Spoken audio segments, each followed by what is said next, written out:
Dawn spread across the Velthari homeworld like a revelation, illuminating a truth that few had imagined possible. In military barracks and command centers across 200 worlds, Velthari officers woke to find their commanders simply gone. Not dead, not captured in battle, just gone, as if they had vanished into thin air during the night. In the capital city, High Consul Thronix's fortress was surrounded by human soldiers who had appeared from nowhere. Major Taeyang stood at the main entrance, his armor reflecting the morning light. Behind him, teams of specialists worked to secure the building's interior, moving through rooms with practiced efficiency. Thronix himself sat in his command chamber, stripped of his ceremonial armor, watching as human technicians examined his communication systems. He had not resisted. What would have been the point? His guards' weapons did not work. His security systems were under human control. His mighty fortress had become his prison without a single shot fired. "Where are my generals?" he demanded as Taeyang entered the room. "Where are my fleet commanders? What have you done with them?" Taeyang's expression remained neutral behind his helmet's transparent faceplate. "They have been extracted to neutral custody stations. All 53,000 Velthari military officers above the rank of commander are currently being held aboard human vessels or secure facilities. They are unharmed. They have been given food, water, and medical attention. They are prisoners, but they are treated according to the standards we expect for ourselves." "You extracted 50,000 officers in one night?" Thronix's voice was hollow with disbelief. "That is impossible." "We had 2 years to prepare," Taeyang replied simply. "We identified every target, planned every extraction route, rehearsed every scenario. When the operation began, we knew exactly where each officer would be and exactly how to extract them without alerting anyone. By the time your civilian population woke up, it was already done." Ambassador Yuna stood before the Galactic Council once more, but this time the chamber was silent. No one laughed. No one dismissed her words. The delegates sat in stunned silence as she spoke, her voice carrying across the vast hall. "Members of the Council, you witnessed High Consul Thronix refuse Earth's final warning. You saw him declare his intention to expand aggression against our colonies. You heard him mock our people and threaten our existence. Everything that happened after that moment was the consequence of his choice." She activated a holographic display that showed the Velthari military structure before and after Operation Shadowfall. The before image showed hundreds of ships, thousands of installations, millions of personnel in a complex web of command and control. The after image showed the same structure, but with every command node marked as neutralized and 53,000 officers listed as extracted. In 4 hours, Earth Defense Forces disabled the entire Velthari military without destroying a single ship or killing a single person. We removed their command structure surgically, leaving their enlisted personnel and civilians completely untouched. We did this to prove a point. Yuna turned to look directly at the assembled delegates. We could have annihilated their fleet. We had the capability and the positioning to turn their military into debris, but we chose precision over destruction. We chose to disable rather than destroy. We chose to extract rather than eliminate. Because that is who humanity is. We are not conquerors. We are not butchers. We are protectors who will go to any length to defend our own, but who will show mercy even to those who showed us none. One of the elder delegates, a being whose species had witnessed countless wars over millennia, spoke up. "Ambassador Kim, how long have your people been preparing this operation?" 2 years, Yuna confirmed. "From the moment the first human colonist was abducted, we began planning. We studied Velthari society, learned their language and customs, inserted our people into their territory. We built ships in the darkness beyond sensor range. We developed technology specifically designed to counter their defenses, and we waited. We gave them every chance to return our people peacefully. They refused every chance." Another delegate asked, "What have you found regarding the prisoners? The humans who were taken?" Yuna's expression hardened. "We have located all 40,000 abducted civilians. They were held in 18 different research facilities throughout Velthari space. The conditions were—" She paused, collecting herself. "They were subjected to medical experiments designed to test human physical and psychological limits. 3,000 have died from the procedures. The survivors bear physical and mental scars that may never fully heal. Children were separated from parents. Families were deliberately broken apart to study emotional responses to trauma." She activated another display, showing medical reports and facility documentation. Several delegates looked away. Others seemed genuinely shocked. The evidence was undeniable and horrifying. "This is why we acted," Yuna continued.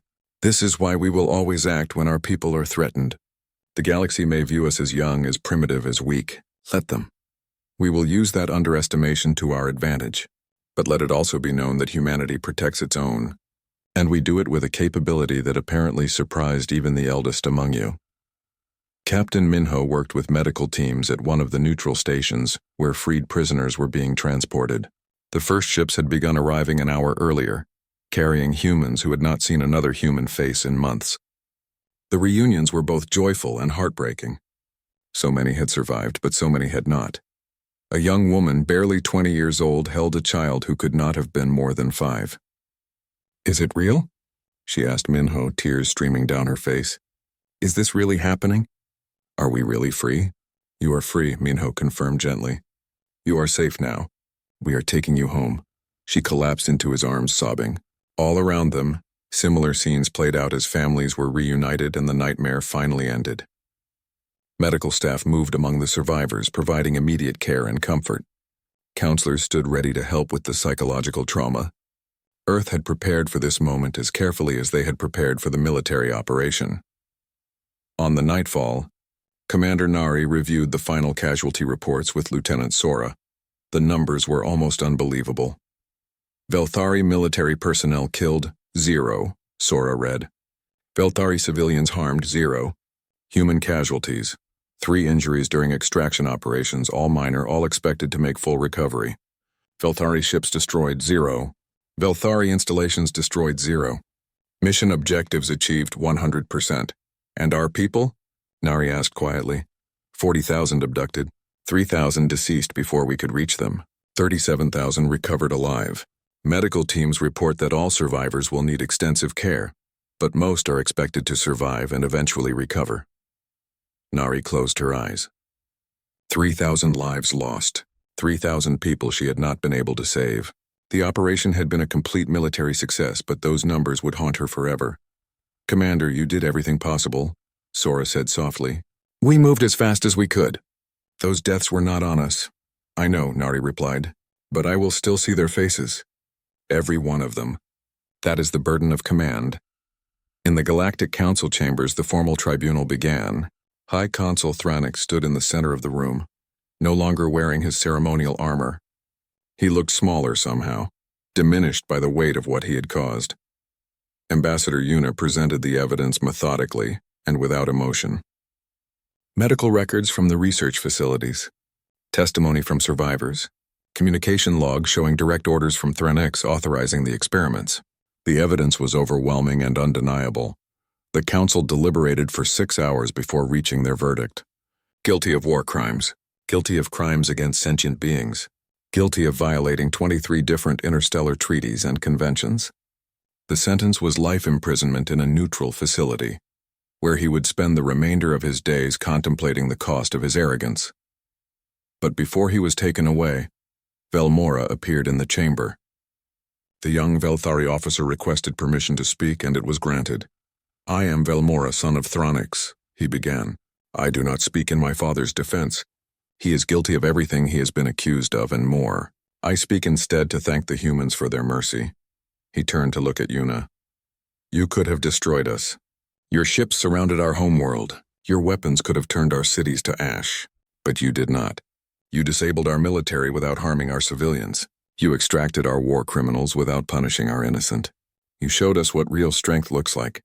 It is not the strength to destroy. It is the strength to choose not to, even when you have every reason to do so." Velmora bowed deeply, a gesture of profound respect in Velthari culture. "I have seen humanity's true face, and I am humbled by it.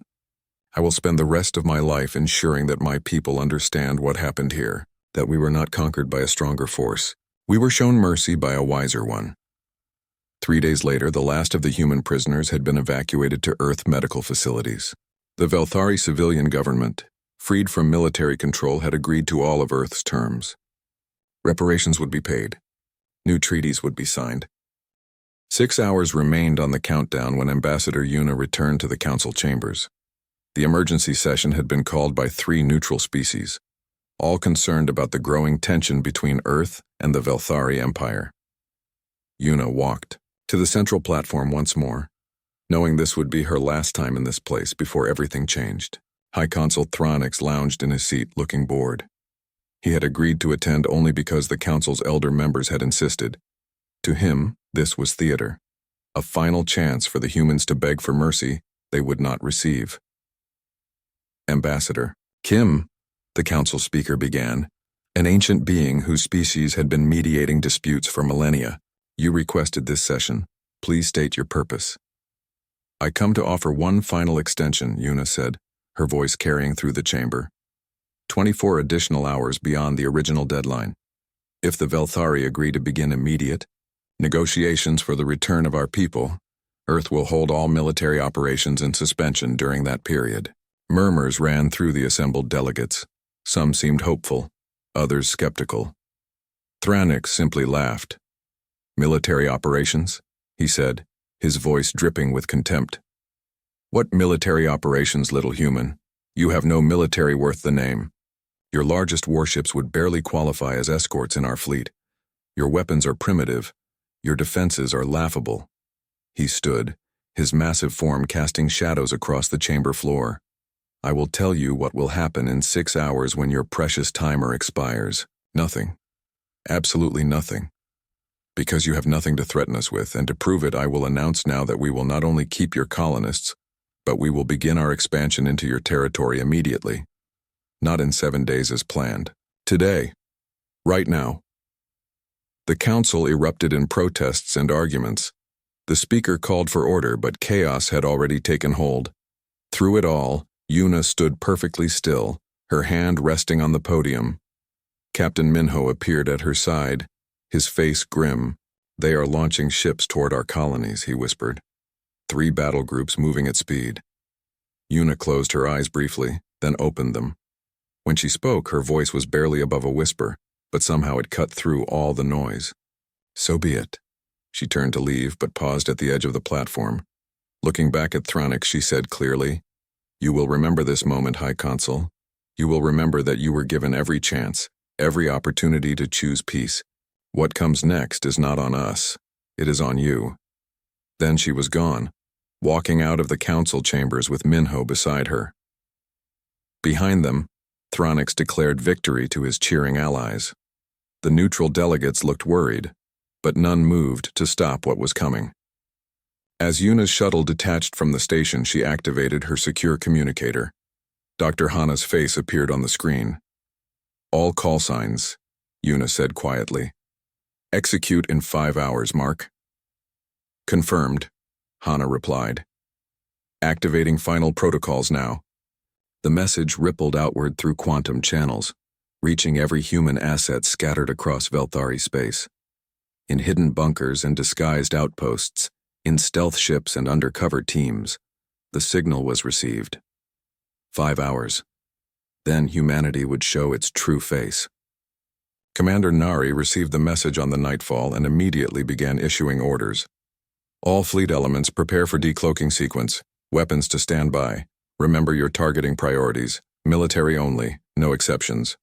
Lieutenant, Sora pulled up the tactical display and even she gasped at what it showed. The ships that had been hidden in dark space were beginning to move into formation, and as their signatures appeared on the scanner, she understood for the first time the true scale of what humanity had built.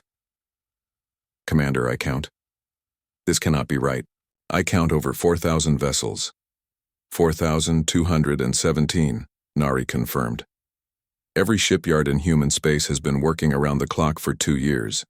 We built these ships in the dark, beyond scanning range, using techniques we learned from our mistakes. The galaxy thought we were weak because we wanted them to think it. And the nightfall? Nari smiled. We are the warning shot, the thing they cannot ignore. The nightfall was massive, easily the size of a small moon. It had been constructed in the deep dark between stars, assembled from components that were moved in secret over 18 months. Its dark matter shielding was perfect, bending all sensor waves around it. Even now, positioned just outside Velthari space, no one knew it existed. But in 5 hours, Everyone would know. Captain Jiwan received the signal aboard the Ghost Wind and began her final approach to the Velthari shipyards. Her 50 frigates moved as one, slipping between patrol ships like shadows at midnight. They had been practicing this maneuver for months, timing it down to the second. "All teams, confirm final positions," she whispered into her communicator. 49 acknowledgements came back. "Remember, we disable the ships under construction. We do not destroy them. These vessels have construction crews aboard, civilian contractors. We are not here to kill civilians." Her tactical officer looked worried. "Captain, if we only disable them, they can be repaired." "That is their problem to solve," Jiwan said firmly. "We prove our point without unnecessary death. That is the order, and that is what we will do." On 17 Velthari worlds, Major Taiyang and his Ghost Strike teams made their final preparations. They had rehearsed every step of the operation countless times. They knew the timing, the positions, the contingencies. They also knew that despite all their planning, people might die. That reality weighed on all of them. Taiyang gathered his team in the small apartment for a final briefing. "In 5 hours, we emerge and secure the military command centers. Our job is to make sure no one can launch weapons or call for backup. We do this fast, we do this clean, and we minimize casualties on both sides." One of his team members, a young specialist named Do-hyun, raised his hand. "Sir, what about the Velthari soldiers? Do we engage?" "Only if they resist.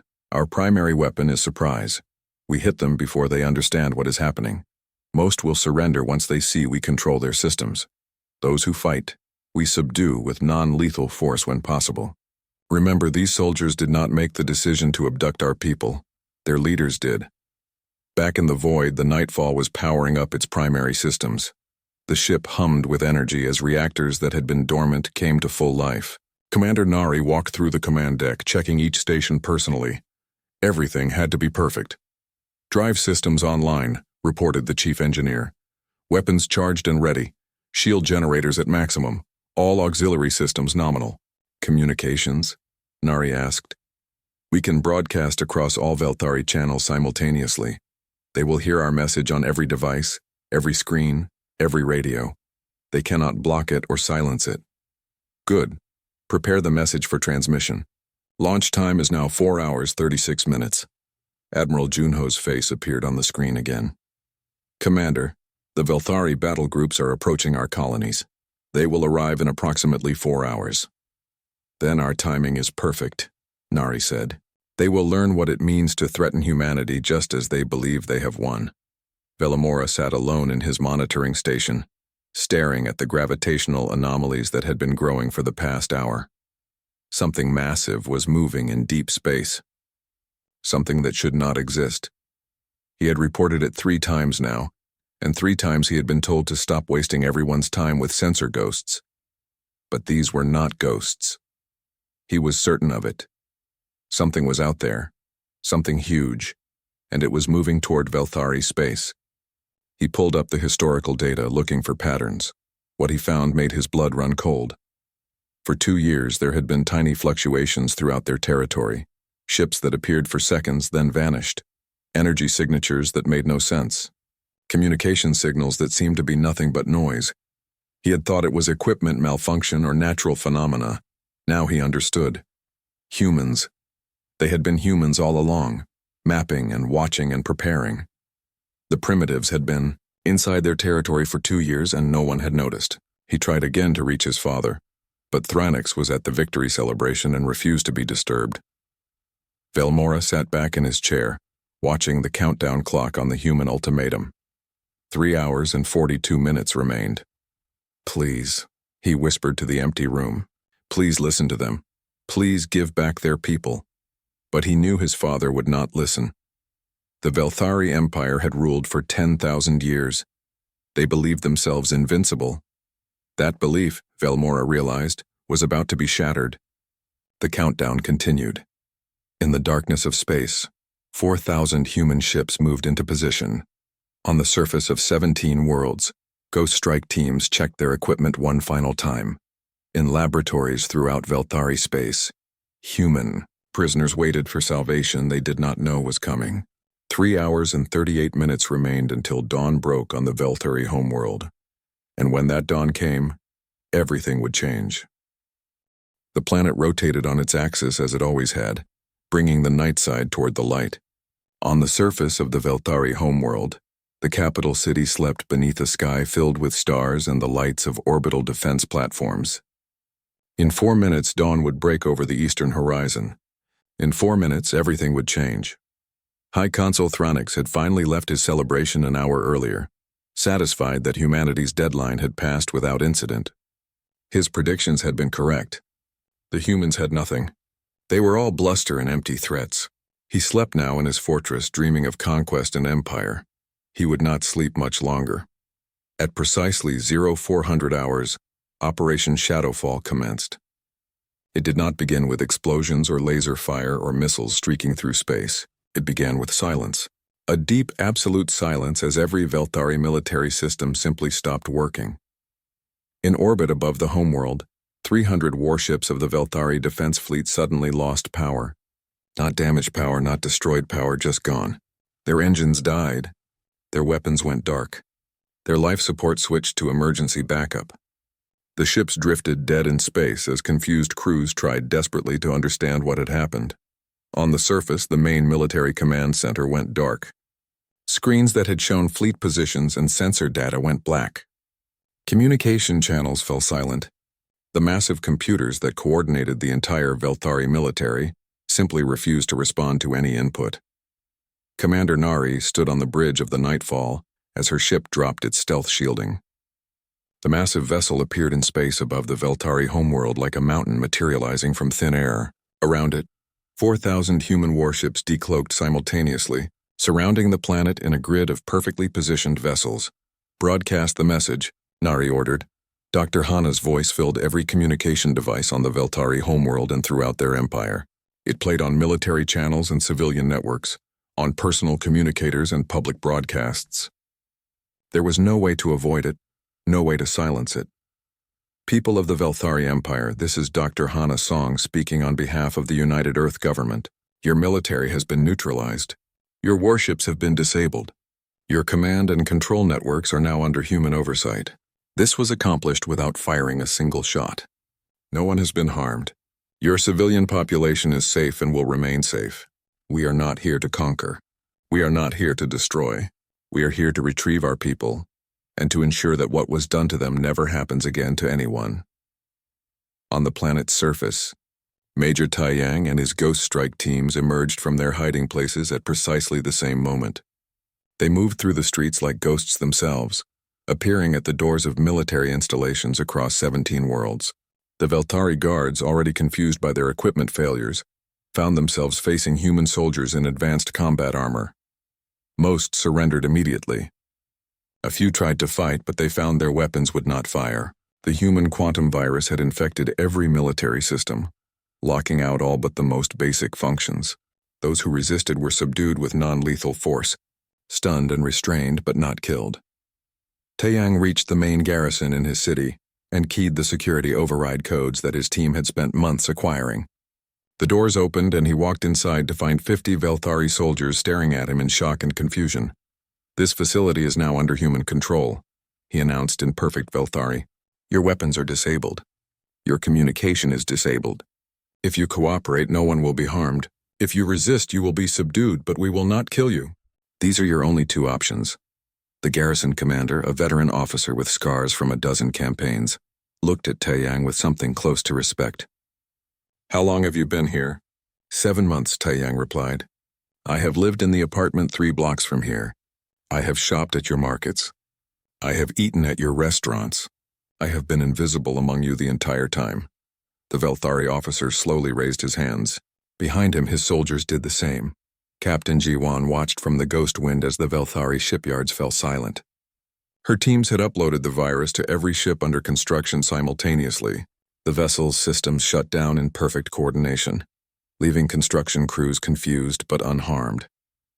Not a single shot had been fired, not a single person injured. "All teams report successful insertion," her tactical officer announced. "Shipyards are secure. No casualties on either side." Jiwan nodded, but she felt no triumph. This was necessary, but it was not glorious. It was simply war fought with precision instead of rage. On the Velthari homeworld, the sun began to rise over the eastern horizon. As light spread across the capital city, people emerged from their homes to find a sight they could never have imagined. The sky was filled with human ships, thousands of them, holding perfect formation, their weapons clearly visible but not firing, and in orbit the nightfall hung like a dark moon, massive and terrible and utterly silent. Velmora had been at his monitoring station when the blackout hit. Unlike the others, he had expected something, though not on this scale. He made his way through the darkened corridors of the command center, finding other officers standing around in confusion and growing panic. "What happened?" demanded his father's second-in-command. "Where is our fleet? Why are our systems down?" Velmora walked to a window and pointed upward. "Look." They looked and saw the human fleet, impossibly vast, impossibly close, impossibly real. The silence in the room was complete. "How?" someone whispered. "We underestimated them," Velmora said quietly. "We thought they were weak because they retreated when we pushed them. We thought they were primitive because their technology seemed inferior to ours. We were wrong about everything." Deep in a research facility on the far side of the planet, the human prisoners held in containment cells heard the alarms go silent. They heard the guards running in confusion. Then they heard a voice speaking in English, something they had not heard in months. "This is Commander Park of Earth Defense Force. If you can hear this, help is here. Stay in your cells and remain calm. We are coming to get you." Some of them cried. Some laughed. Some simply sat in stunned silence, unable to believe it was real. 8 months of horror and pain and fear. And suddenly there was hope. High Consul Thronix woke to find his personal guards at his door, looking terrified. "What is happening?" he demanded. "Sir, the humans, they have disabled our entire military. Every ship, every base, every command center. And they are broadcasting a message. You need to see this." Thronix followed them to a communication room where a large screen showed Commander Nari's face. She was speaking calmly, her words being translated into Velthari. "High Consul Thronix, you are receiving this personal message because you made the decision to ignore Earth's warning. You chose to continue your aggression, even after being given every opportunity for peace. What you see now is the result of that choice. Your military is neutralized. Your orbital defenses are offline. Your ground forces are contained. We did this in less than 4 hours, and we did it without killing a single one of your people." Nari leaned forward slightly. "Understand what this means. We could have destroyed your fleet. We could have bombarded your cities. We could have done to you what you did to our colonies. But we did not. We disabled your military and left your civilians untouched. This is the difference between us. We fight with precision, not rage. We protect, we do not destroy." Thronix felt his legs weaken. This was impossible. The humans had been in space for barely 3 centuries. They could not have this capability. Yet the evidence was all around him. His mighty empire, 10,000 years old, had been defeated in a single night by a species he had dismissed as primitives. "You have one opportunity to make this right," Nari continued. "You will order the immediate release of all human prisoners. You will provide them medical care and safe transport to neutral stations. You will submit to a tribunal for war crimes against civilians. If you comply, your military will be returned to you once our people are safe.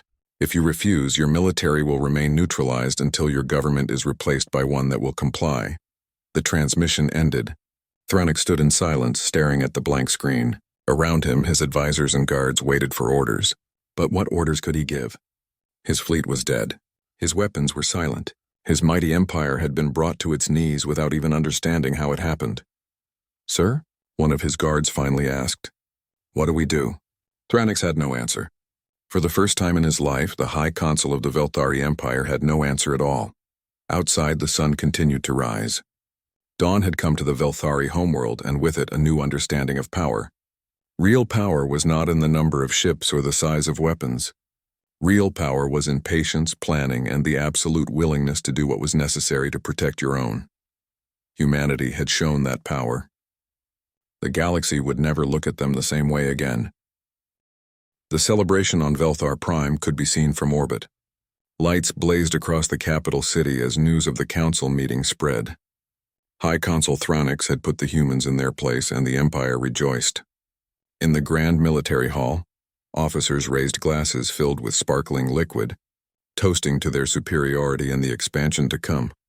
Thranik stood at the center of it all, receiving congratulations from his commanders. His son, Velmora, stood nearby, younger and less decorated than the others. The young officer watched the celebration with a troubled expression that his father did not notice. "In 7 days we take their outer colonies," Thranik announced to cheers. "In 30 days we reach their inner worlds. In 100 days humanity will be a footnote in our history files." More cheers. More drinking. Velmora excused himself quietly and made his way to the monitoring station in the lower levels of the building. Something had been bothering him for weeks, small anomalies in their sensor networks that no one else seemed concerned about. He pulled up the latest scan reports from the outer defense grid. There again. Tiny fluctuations in the gravitational readings. Ships perhaps, but they appeared and disappeared too quickly for proper identification. His request for deeper investigation had been denied. His superiors told him he worried too much, that the humans were not sophisticated enough to pose a real threat. But Velmora had studied humans. He had read their history files, learned about their wars among themselves. They were violent, yes, but also clever, adaptable. They learned from defeat and came back stronger. He had tried to tell his father this, but Thranik only laughed. Across the vast emptiness of space, on the bridge of a ship so dark it seemed to swallow light itself, Commander Nari Choi reviewed the final positioning reports.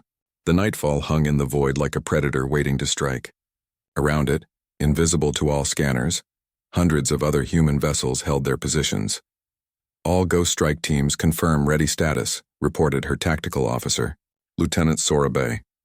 "Major Taiyang's units are in position on 17 Velthari worlds." Nari nodded, her eyes fixed on the holographic display showing Velthari space. Every military installation was marked. Every ship location was tracked.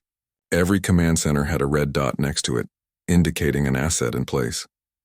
2 years, she said quietly. 2 years of preparation, and they never saw us coming. Sora looked up from her console. "Commander, how did we manage it?"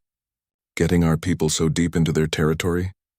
Nari allowed herself a small smile. "We let them think we were weak. Every time they pushed us, we retreated just enough to seem powerless.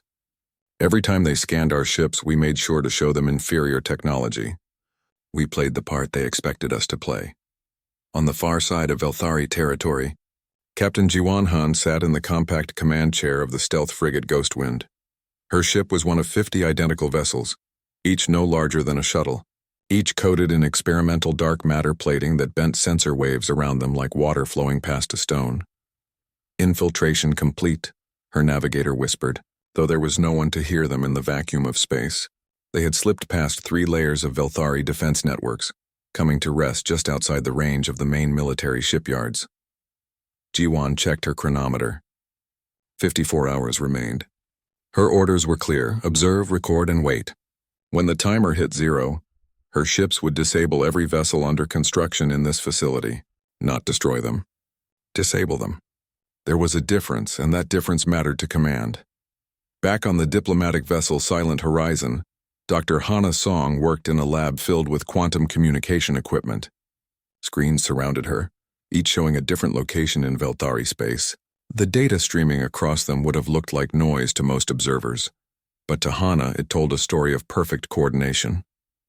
Ambassador Yuna entered the lab without knocking. "Status? All observation posts are active and feeding data," Hana replied without looking up. "The mapping is complete. We have real-time tracking on 98% of their military assets. The remaining 2% are in areas too dangerous to risk exposure." 98% is more than enough, Yuna said. She moved to stand beside Hana, looking at the screens. "Is it strange that I feel no satisfaction in this?" Hana glanced at her. "You gave them every chance, and did I?" Yuna's voice was soft. "Or did I know from the start they would refuse? Does it matter? They took our people. They experimented on them like animals. They laughed when we asked for mercy. Everything that happens now they chose." Yuna nodded slowly, but the weight in her chest did not lift. She thought of the 40,000 civilians scattered across Velthari research facilities. Medical reports from the few who had escaped showed horrific injuries, psychological trauma that might never heal. Children who had watched their parents subjected to procedures designed to test human limits. Make sure every team knows, Yuna said. When this begins, civilian targets are absolutely forbidden. We are not them. We do not become them no matter what they have done. On a Velthari colony world far from the capital, Major Taeyang Liam sat in a small apartment that overlooked the military garrison. He looked like any other resident, dressed in local clothing, moving through his daily routine without drawing attention. No one knew he was human. The bioskin technology masked his features perfectly, and he had spent months learning to move and speak like a native. In the apartment next to his lived 6 more members of his Ghost Strike team. Down the street, another team occupied a building across from the power distribution center. Throughout the city, hidden in plain sight, 48 human operatives waited for the signal. Taeyang opened his window and looked at the garrison. Velthari soldiers moved about their duties, confident and unaware. He could see the command building, the armory, the vehicle depot. He knew the guard rotation schedules, the weak points in their security, the location of every critical system. His communicator, disguised as a simple timepiece, showed the countdown. 52 hours and 17 minutes. After that, he and his teams would emerge from the shadows and show the Velthari what human special forces could accomplish. The thought gave him no joy. He was a soldier and this was his duty, but he took no pleasure in what was coming. He thought of the civilians here, the Velthari families who had nothing to do with the abductions. They would wake tomorrow to find their military simply gone, neutralized without understanding how or why. That confusion, that fear would be his responsibility. But then he thought of the human colonists and his resolve hardened. The Velthari military had made their choice. Now they would learn the cost of that choice. Back on the Nightfall, Admiral Junho Kang appeared on the main view screen. His image transmitted through quantum channels that the Velthari could neither detect nor intercept. His weathered face showed the strain of command, but his voice remained steady. "All fleet elements report ready," he said. "Operation Shadowfall is authorized. Execute on schedule unless countermanded by direct order from Earth." Commander Nari saluted. "Understood, Admiral. The fleet is ready." "Commander," Junho added, his voice softer. "Remember why we do this. We are not conquerors. We are not destroyers. We are protectors. Every action we take must reflect that truth." "Yes, sir." "No civilian casualties. No collateral damage. Military targets only. And even then, we disable rather than destroy where possible." "Good. Make them understand that humanity fights not with rage, but with precision. Show them what we could do, then show them mercy. That is the lesson they need to learn." The transmission ended. Nari turned back to her crew, seeing the mix of determination and nervousness on their faces. They were ready, but they were also human. They understood the magnitude of what they were about to do. "All stations begin final system checks," she ordered. "In 50 hours, the galaxy learns what happens when you push humanity too far." The countdown continued, relentless and absolute. 50 hours and counting until dawn broke on the Velthari homeworld, and with it, a new understanding of what humanity truly was. The diplomatic hall stretched before them like a cathedral of glass and steel, floating in the void of space. Ambassador Yuna Kim walked with measured steps across the polished floor, her black uniform crisp and perfect. Behind her, Captain Minho Park followed, his hand resting near the data tablet that held Earth's final message.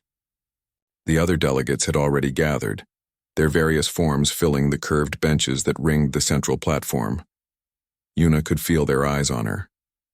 Some curious, most dismissive. The Galactic Council had convened at the request of Earth, though few seemed to take the meeting seriously. Humanity was still young in their eyes, barely 3 centuries into space travel. Children playing with ships they barely understood. High Consul Thronix dominated the upper tier, his massive form draped in ceremonial armor that gleamed under the artificial lights. The Velthari leader watched Yuna approach with something close to amusement in his triple-set eyes. He leaned forward as she reached the speaking platform. "The human wishes to address the council," Thronix announced, his voice rumbling through the translation matrix. "We are most curious what complaint you bring today. Another trade dispute, perhaps a protest about border patrols." Laughter rippled through some of the delegates. Yuna waited for it to fade before she spoke. "High Consul, members of the council," she began, her voice clear and steady. "I come before you with Earth's final warning to the Velthari Empire." The word final caused a shift in the atmosphere. Several delegates sat up straighter. For the past 8 months, Velthari military vessels have been conducting raids on human colony worlds. These are not military targets. They are farming communities, research stations, and family settlements. Your forces have abducted 40,000 human civilians from their homes. Thranix waved a clawed hand dismissively. Unsubstantiated claims. The Velthari Empire conducts legitimate scientific research. If certain specimens were collected from unclaimed territories, they were our territories. Minho interrupted from behind Yuna. Registered and recognized by this very council. And they were not specimens. They were people. Families. The captain's voice was harder than Yuna's, carrying an edge that made several delegates glance at each other. Yuna raised a hand slightly and Minho fell silent, though his jaw remained tight. "We have submitted evidence to the council," Yuna continued. "Testimony from survivors who escaped. Tracking data of Velthari ships leaving our space. We have shown you everything. Yet for 8 months the council has debated while our people suffer in your laboratories." Strong words from such a primitive species, Thranix said, standing now to his full impressive height. "You humans have been in space for what? 300 of your short years? We have sailed the stars for 10,000. You build ships from scraps and call yourselves a spacefaring civilization. You have no right to make demands of an empire that existed before your ancestors crawled from their caves." More laughter, louder this time. Yuna waited again, her face showing nothing. When silence returned, she reached into her jacket and pulled out a small silver device. She placed it on the podium in front of her. 72 hours, she said quietly.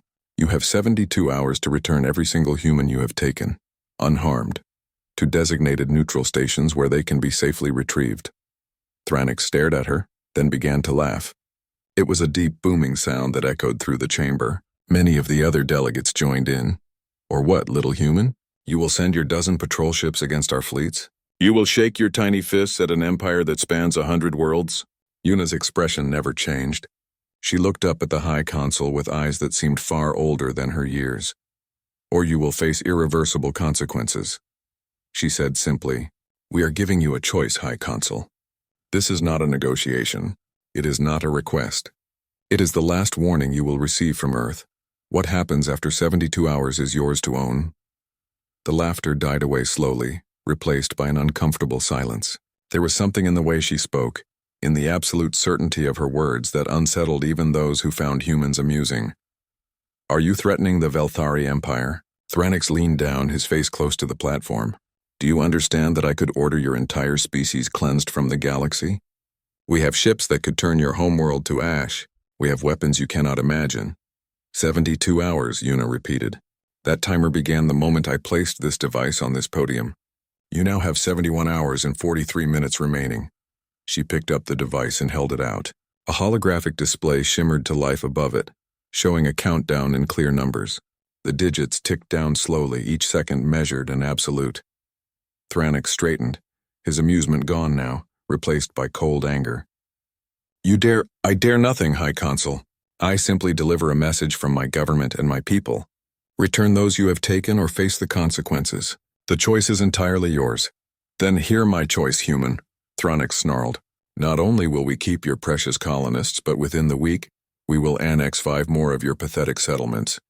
Your worlds will become ours. Your people will serve our science, and there is nothing you can do to stop it." The council chamber erupted in murmurs and shocked conversations. Several delegates protested, but others nodded in approval, or remained carefully neutral. Yuna stood unmoved in the center of it all, still holding the device with its countdown display. Captain Minho stepped forward to stand beside her. His hand moved to his wrist communicator, a subtle gesture that went unnoticed by most of the chamber. But Yuna saw it, and she gave the slightest nod. "Members of the council," Yuna said, her voice cutting through the chaos, "you have witnessed this moment. You have heard the Velthari refusal. Let it be recorded that Earth offered peace, that we gave warning, that we provided a path to resolve this without bloodshed." She turned, looking directly at Thranix. "We will not contact you again. We will not plead. We will not negotiate. When the timer reaches 0, you will understand what humanity truly is." With that, she turned and walked toward the exit, Minho beside her. Behind them, Thronik shouted something about human arrogance, about crushing their spirit, about teaching them their place. Yuna never looked back. As they reached their ship docked at the station, Minho finally spoke. "It's really starting?" Yuna looked at the device still in her hand, watching the numbers tick down. It started 8 months ago when they took the first human. They just don't know it yet. The countdown continued. 71 hours and 38 minutes remained.